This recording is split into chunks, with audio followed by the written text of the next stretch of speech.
Henry Rajendra, Deputy President of the New South Wales Teachers Federation. Thanks for joining us on Flow today. G'day.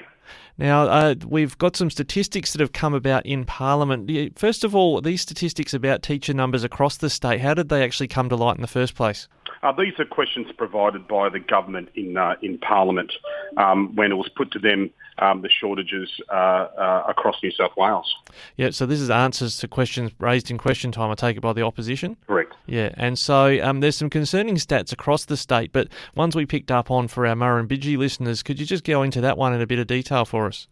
Well, regrettably, in Murrumbidgee Regional High School, for a while now, they've been suffering teacher shortages where the New South Wales government has failed not only to provide them the necessary number of teachers, but have failed to adequately address their desperate calls for the right level of the number of teachers. That has resulted in is that so far, and this is based on government figures, it's left many classes under minimal supervision in the order of over 470 times this year. We've had classes that have been merged well over 143 times, and regrettably and very disappointingly, 12 permanent teaching positions remain vacant.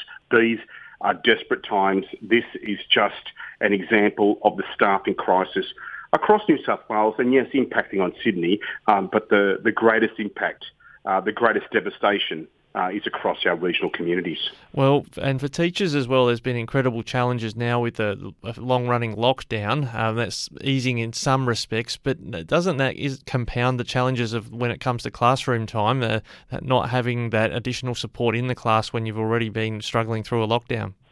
Oh, absolutely. The challenges faced by teachers are quite complex during the lockdown, and of course, challenges faced by students, their parents and their families. They're very difficult times. What we can't afford, though, is for the continuation of the shortages when we return, when our kids return back to the classroom. These are very, very challenging and difficult circumstances. Clearly, the fault is at the feet of the government for not doing what they need to do. We need our schools to be fully staffed, and there are a few reasons that this is occurring over the years. As the government was warned in February this year by the Gallup inquiry into the work of teachers, that the unsustainable workloads that is escalating has been doing so for well over 15 years. And during that same period of time, teacher salaries have been uncompetitive compared to other professionals.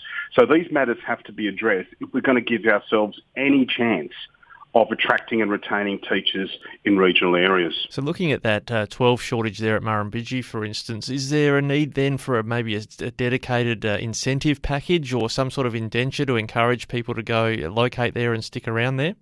Oh, absolutely, absolutely. And this has been the call from our teachers in that particular area. But there needs to be a complete reset of the circumstances in which our schools are staffed. There is a workload issue, there is a salary issue, there's a permanency issue, and also there is a supply issue. All these factors are critically important and must be addressed. But one fact remains.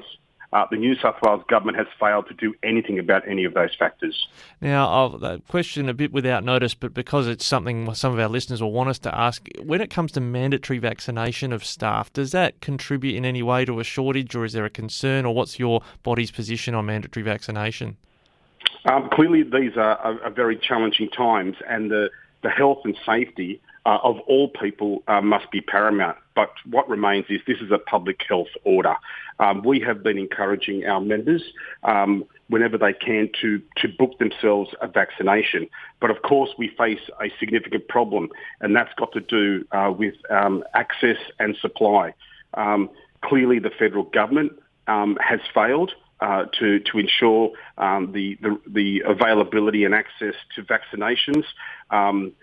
It is a race to make sure that we can vaccinate the Australian population. But again, it's a public health order, and health and safety of all must be paramount. Yeah, and that's something we've picked up across the regions as well. We broadcast in several states. It's okay to run league tables when it comes to vaccination, but if people can't actually get to a vaccination appointment because there's a limited number of vaccines available, it's a bit stiff to be downranked on a table when you can't get to the vaccines.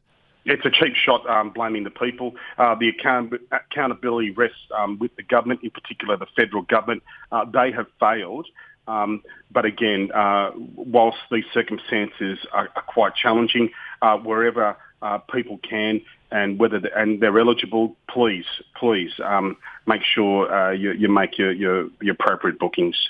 Henry Rajendra, thank you for joining us from the Teachers Federation. Much appreciated. Good on you. Have a good day.